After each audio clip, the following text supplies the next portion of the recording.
పూర్తి నమ్మకంతో ప్రజలందరూ కూడా ఈరోజు ఆయనకి సహకరిస్తున్నారు. నేను ఒకటే మాట అడుగుతున్నాను ఈ టీడీపీ పార్టీకి, మీరు కేవలం కాపు జాతి మీద అన్యాయం చేయట్లా, వాళ్ళతో పొత్తున్న జనసేనకు కూడా తీరని అన్యాయం చేస్తున్నారు. మరి ఆయనకి ఈ కాపు జాతి మీద ఎందుకు అంత కోపం, కక్ష మాకు అర్థం కావాలి. ఈరోజు మీరు గమనించినట్టయితే వైఎస్ఆర్సీపీ పార్టీ 31 ఎమ్మెల్యే సీట్లు, 5 ఎంపీ సీట్లు కాపులకు కేటాయిస్తూ జరిగింది. కానీ కూటమి అంతా కలిపి 23 సీట్లు, కేవలం 23 సీట్లు ఇస్తాం జరిగింది.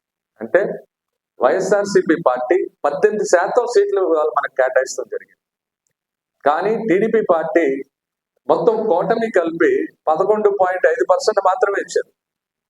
మరి టీడీపీ పార్టీని చూస్తే, ఉట్టి టీడీపీ పార్టీ వాళ్ళు కంటెస్ట్ చేస్తున్న 144 ఎమ్మెల్యేలు, 17 ఎంపీలు చూస్తే 161కి వాళ్ళు ఇచ్చింది కేవలం 12, అంటే 7.5% మాత్రమే.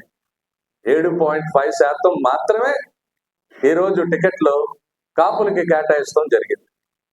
మరి ఈరోజు నేను ప్రశ్నిస్తున్నాను, ఈరోజు నేను టీడీపీ పార్టీకి ప్రశ్నిస్తున్నాను, మీరు కాపులకి ఎవరు, బీసీలకి ఎవరు, అనగానే వర్గాలకి ఏది ఎవరు, బడుగు బలహీన వర్గాలకి మీరు పట్టించుకోరు. కానీ మీ జాతికి, మీ సామాజిక వర్గానికి మాత్రం దినదిన అభివృద్ధి చెందుతుంది. పార్టీ బాగుంది, కొంచెం ఏదో పొత్తులతో ఏదో అయిపోతుంది అనగానే మొత్తం అంతా ఈ సంపన్నులకు అమ్మేసుకుంటాం, కానీ మీ సామాజిక వర్గానికి టికెట్లు పెంచుకుంటాం కానీ పోతున్నారే తప్ప ఏ రోజు కూడా బడుగు బలహీన వర్గాలను పెంచుదామని కానీ ఇంకో ఆలోచన మీకు లేదు. ఇవాళ వైఎస్ఆర్సీపీ పార్టీని మేము పొగుడుతున్నామంటే దాంట్లో అర్థం లేక కాదు.